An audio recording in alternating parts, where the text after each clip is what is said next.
So this reading is for entertainment purposes only. This will go into the Divine Feminine and the Divine Masculine Collective for February 12, 2026. So let's start with Divine Feminine. I feel as though Divine Feminine is going through solar plexus chakra activations. She is releasing some pent-up anger and hurt that's stored in her gut.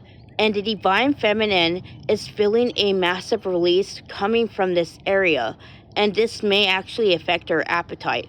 I feel as though the Divine Feminine is also processing some rather heavy emotion connected to the inner child. And I feel as though as she releases these emotions, the Divine Feminine is letting go of the old narrative that kept her in the timeline she didn't want to be in. I also see that the Divine Feminine is also releasing those fears that she has around opening her heart.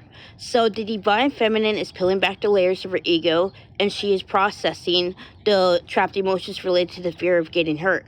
And as the Divine Feminine does that, this is allowing the Divine Feminine to actually see where she was holding herself back in order to be worthy of love.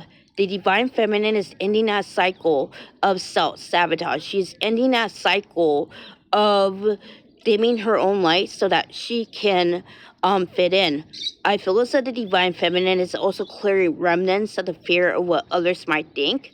And this is pushing the Divine Feminine to really step into her power. She is no longer trying to keep the peace. The Divine Feminine is really processing all that trapped emotion. And this is allowing her to really step into her power. And that's what I get for Divine Feminine. So this is what I get for Divine Masculine. Divine Masculine is letting go of the old timeline right now. He is processing some trapped emotions related to the fear of getting hurt. So the twins are mirroring very heavily right now, and the Divine Masculine is feeling a lot of internal change happening in him. He is letting go of those limited beliefs that tell him that he won't amount to anything, that he's not enough. He is really giving himself that clarity that he needs. And I feel as though this is allowing the Divine Masculine to see from a higher perspective. And even though the Divine Masculine still struggles with that limited thinking, he is no longer catering to that limited thinking and allowing himself to self-sabotage. He is ending that cycle altogether. And this is pushing the Divine Masculine to really let go of his reservations and fears around being accepted unconditionally, around being loved for who he is. And the Divine Masculine is really clearing the father wound at the moment.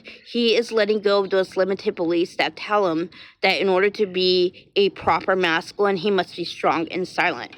The Divine Masculine is opening up his heart space, trusting that love will prevail, that love will conquer all.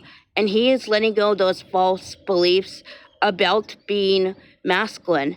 And as he ends up stepping into his heart space, this is allowing the Divine Masculine to be more vulnerable and of integrity than ever. And that's what I give for Divine Masculine. If you haven't already, like this video, subscribe to my channel, post updates about Twin Plays often. I will see you another time. Namaste.